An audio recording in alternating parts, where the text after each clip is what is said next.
2026년 2월 12일 이상민 전 행정안전부 장관이 12.3 비상계엄 당시 내란에 가담한 혐의로 1심에서 징역 7년을 선고받고 법정 구속됐습니다.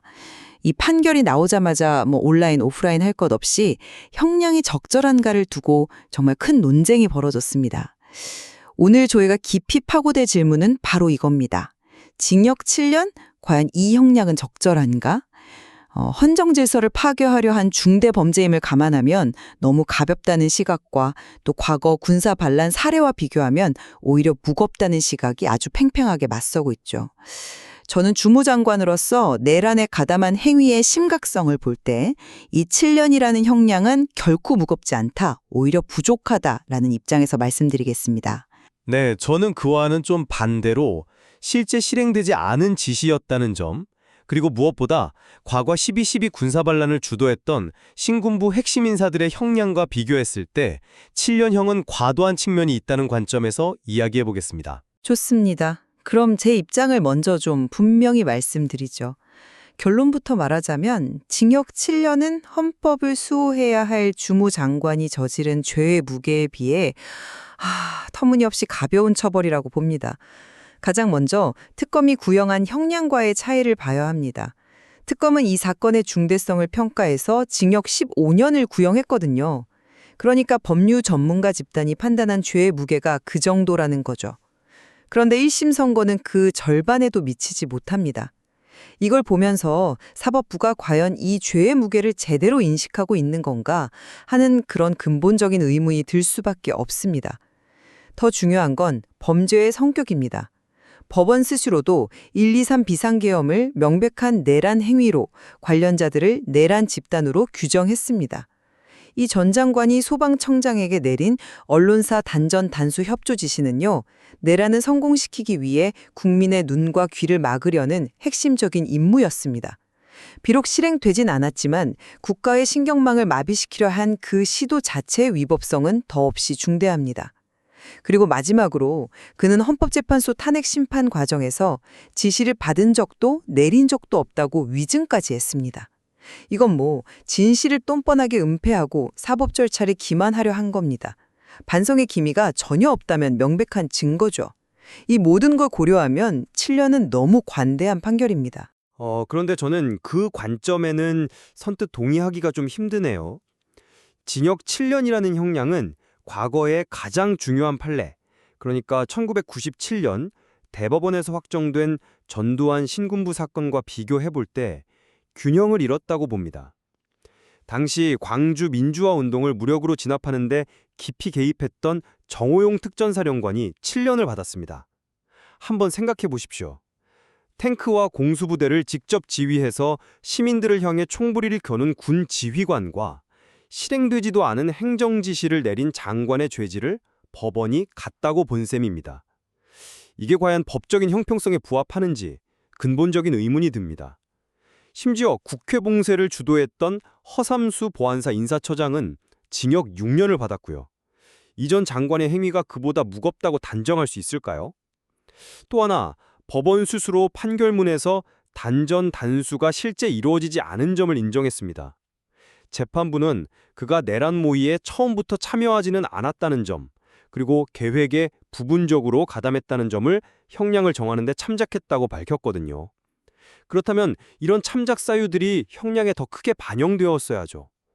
7년이라는 형량은 이런 감경 사유들을 사실상 무시한 것이나 다름없는 상당히 무거운 형벌이라고 생각합니다. 바로 그 지점, 그러니까 군사적 내란과 행정적 내란의 무게를 다르게 봐야 한다는 그 주장에 동의하기가 어렵습니다. 21세기의 내란이 꼭 탱크를 몰고 거리에 나와야만 이루어지는 건 아니지 않습니까? 오히려 더 무서운 건 눈에 보이지 않게 행정력과 정보통신망을 장악해서 국가 시스템 자체를 마비시키는 겁니다. 행정안전부 장관은 소방과 경찰력을 총괄하는 정말 막강한 권한을 가진 자리입니다. 그 권한을 이용해서 언론사를 봉쇄하고 국민의 눈과 귀를 막으려 한 것은 과거 군 지휘관이 병력을 동원한 것과 본질적으로 똑같은 헌정 파괴 행위입니다. 수단이 군사력이냐 행정력이냐의 차이일 뿐이지 민주주의의 심장을 먹게 하려 했다는 그 죄의 본질은 같다고 봐야 합니다. 잠깐만요, 본질이. 정말 같다고 보시는 겁니까? 과거 신군부는 실제 병력을 동원해서 중앙청을 점령했고 시민을 향해 발포했습니다. 그 결과는 내란 목적살인이라는 사람이 죽어나간 끔찍한 범죄였습니다. 물리적 폭력과 실제 실행이 동반된 범죄, 그리고 실행되지 않은 행정 지시 사이에는 결코 같다고 볼 수 없는 명백한 질적 차이가 있습니다. 법은 결과의 발생 여부를 굉장히 중요하게 따집니다. 저지른 죄의 무게만큼만 처벌해야 한다는 게 법의 기본 원칙, 즉 비례의 원칙 아닙니까? 물론 결과의 차이는 있죠. 하지만 그 결과가 왜 발생하지 않았는지를 봐야 합니다. 이 전 장관이 마음을 바꿔서 지시를 철회했기 때문에 아니지 않습니까? 소방청장 같은 다른 공직자들이 위법한 명령을 거부했기 때문에 미수에 그친 겁니다. 다른 사람의 양심과 용기 때문에 결과가 발생하지 않았다고 해서 범죄를 계획하고 지시한 사람의 죄가 가벼워진다는 건 그건 논리적으로 맞지 않죠.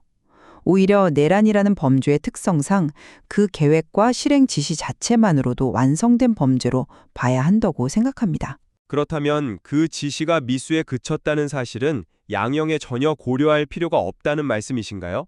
그건 법 감정에도 맞지 않을 뿐더러 법리적으로도 받아들이기 어렵습니다. 법은 행위와 결과를 모두 평가합니다. 정호영 특전사령관의 지시는 광주에서의 참혹한 결과로 이어졌습니다. 하지만 이 전 장관의 지시는 아무런 물리적 결과도 낳지 않았습니다. 그런데도 두 사람에게 같은 7년형을 선고하는 것은 그 둘 사이의 거대한 차이를 법원이 의도적으로 외면한 것이라고 밖에 볼 수 없습니다. 이것이야말로 비례의 원칙에 어긋나는 판결이죠. 저는 그보다 고위 공직자로서의 가중 책임을 훨씬 더 무겁게 물어야 한다고 생각합니다. 이상민 전 장관은 단순히 명령을 따르는 사람이 아니었습니다. 국민의 안전과 헌법 수호를 책임지는 주무장관이었어요. 그 누구보다 상부의 위법한 명령을 거부해야 할 헌법적 의무가 있는 사람이 오히려 내란 집단의 중요 임무를 적극적으로 수행한 겁니다.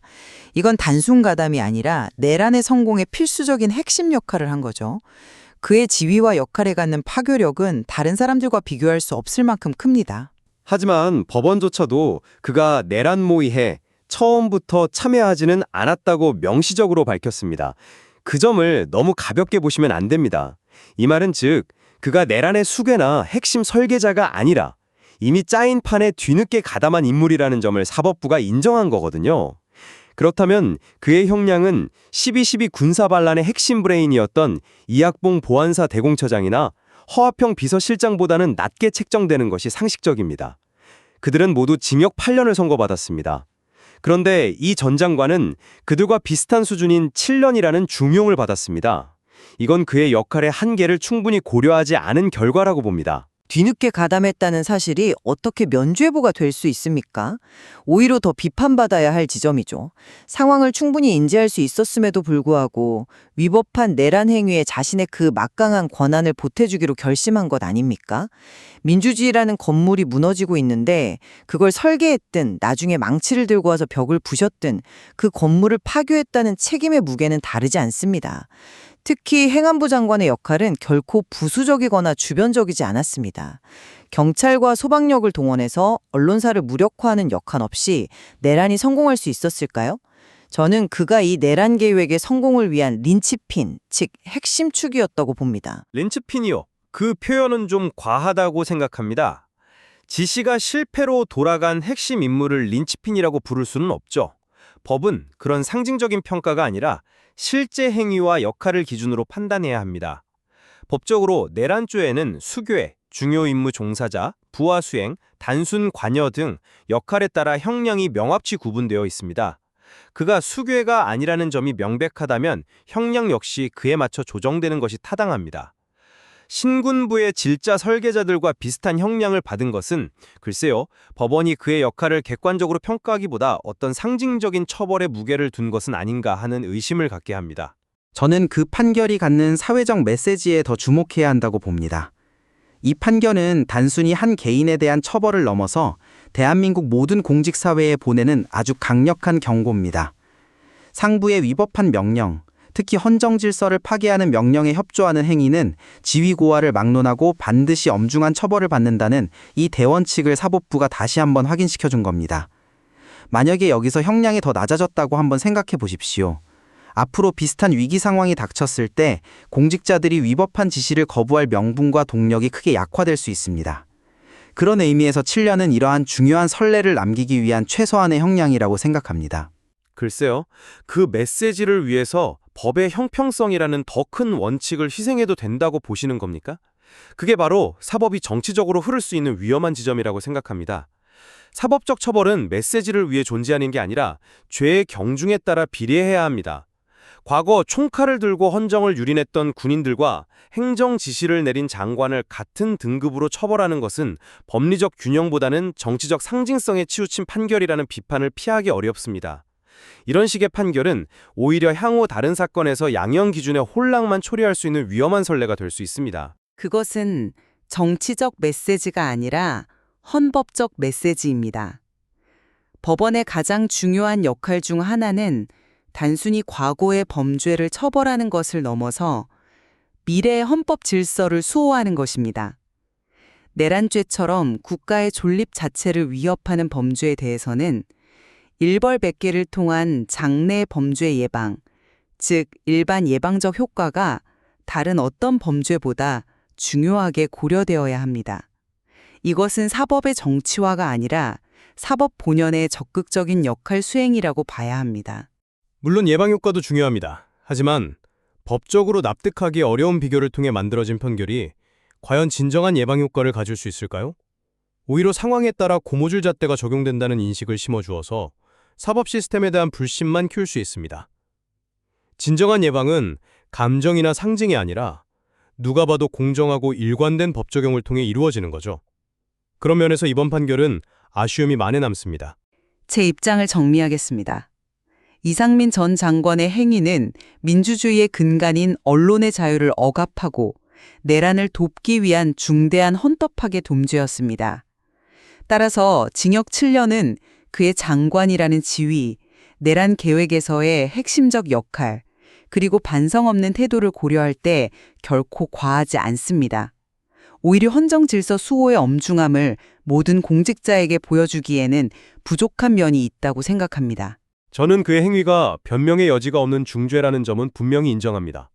하지만 지시가 실제 실행되지 않았다는 명백한 사실과 과거 실질적 무력을 동원해 수많은 희생자를 낳았던 군사반란 주도자들과 동일한 수준의 형량을 선고한 것은 형평성과 비례의 원칙에 심각한 의문을 제기하게 합니다.